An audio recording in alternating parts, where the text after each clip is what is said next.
Assalamualaikum warahmatullahi wabarakatuh. Berbicara soal apa yang terjadi di masa kini, tentu tidak dapat dipisahkan dari apa yang telah terjadi di masa lalu. Ilmu yang mempelajari soal masa lalu ini disebut dengan sejarah. Sejarah memberikan kita pelajaran untuk dapat mengambil sisi baik kehidupan yang telah terjadi dan jangan sampai mengulangi kesalahan di masa lalu. Maka dari itu penting bagi kita untuk memahami dan mempelajarinya. Melalui konten Sepekan dalam Sejarah, kita akan mengupas peristiwa masa lalu apa saja yang pernah terjadi selama seminggu terakhir ini. Tanggal 26 Juli 1950. Peristiwa pembubaran KNIL terjadi pada pukul 00 WIB setelah markas besarnya yang terletak di Bandung diserahkan oleh Dirk Cornelis Bormann van Breyden, yakni pemimpin tertinggi tentara Belanda di Indonesia, pada TNI melalui pidato dalam dua bahasa Belanda dan bahasa Indonesia. Pihak Indonesia diwakili oleh Menteri Pertahanan Sri Sultan Hamengkubuwono ke-9, Kepala Staf Angkatan Perang Kolonel TB Simatupang, dan Kasat Kolonel A.H. Nasution. Hal ini dilatar belakangi oleh pengakuan Belanda atas berdirinya Republik Indonesia Serikat pada 27 Desember 1949 melalui konferensi meja bundar, sehingga membuat KNIL yang telah berdiri selama 120 tahun harus dibubarkan. Tanggal 27 Juli 1996, peristiwa Sabtu Kelabu yang dikenal juga dengan kudeta penggulingan Megawati selaku pimpinan sah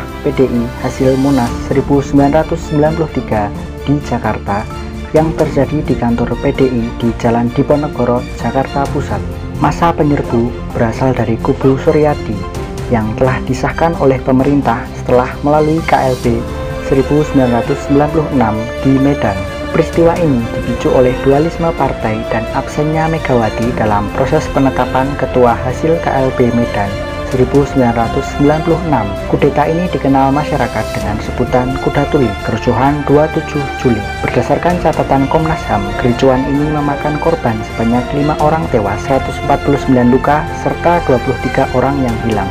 Tanggal 28 Juli 1995, Vietnam secara resmi bergabung menjadi anggota ASEAN ke-7 yang sebelumnya telah menjadi anggota peninjau selama 3 tahun. Keputusan Vietnam dilatar belakangi oleh kepentingan untuk mengembangkan aspek sosial ekonomi dan memperluas hubungan kerjasama dengan negara-negara lain. Bergabungnya Vietnam terjadi di Brunei Darussalam ketika sedang melaksanakan pertemuan para menteri luar negeri ASEAN ke-28.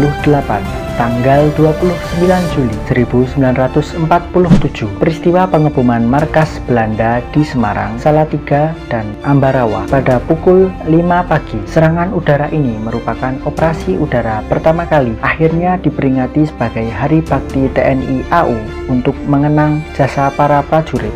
Tanggal 30 Juli 1930, terjadi peristiwa final Piala Dunia pertama yang mempertemukan Uruguay melawan Argentina. Pertandingan berlangsung di Montevideo, Uruguay, diikuti oleh 13 negara yang terbagi dalam 4 grup. Grup pertama berisi Argentina, Chili, Prancis, dan Meksiko. Grup kedua berisi Yugoslavia, Brazil, dan Bolivia. Grup ketiga berisi Uruguay, Rumania, dan Peru. Grup keempat berisi Amerika Serikat, Paraguay, dan Belgia. Pertandingan final berakhir atas kemenangan Uruguay dengan skor 4-2. Untuk merayakan kemenangan pertama Uruguay di ajang Piala Dunia ini, pada tanggal 31 Juli tahun 1930 ditetapkan sebagai hari libur nasional di Uruguay. Tanggal 31 Juli 1963, Persetujuan Manila merupakan inisiatif dari Diosdado Macapagal, Presiden Filipina, yang ditandatangani oleh Federasi Malaya, Republik Filipina, dan Republik Indonesia. Tujuan dari adanya persetujuan ini untuk membentuk sebuah kerjasama antara sesama negara Melayu atas dasar prinsip persaudaraan yang terpisah akibat kolonialisme Barat. Persetujuan Manila juga berfungsi untuk menunda terbentuknya Persekutuan Tanah Melayu yang bertentangan dengan kesepakatan ketiga negara. Kerjasama ini nantinya akan menjadi pemicu lahirnya organisasi regional bernama ASEAN. tanggal 1 Agustus 1868. Kelahiran Kiai Haji Ahmad Dahlan dengan nama Muhammad Darwis pada usia 15 tahun, berhaji dan menimba ilmu di Mekah selama 5 tahun. Pulang pada tahun 1888 dan memutuskan berganti nama menjadi Ahmad Dahlan. Pada tahun 1903 kembali ke Mekah dan menetap selama 2 tahun. Beliau berguru kepada Syekh Ahmad Khatib yang juga guru dari Kiai Haji Hasyim Asy'ari.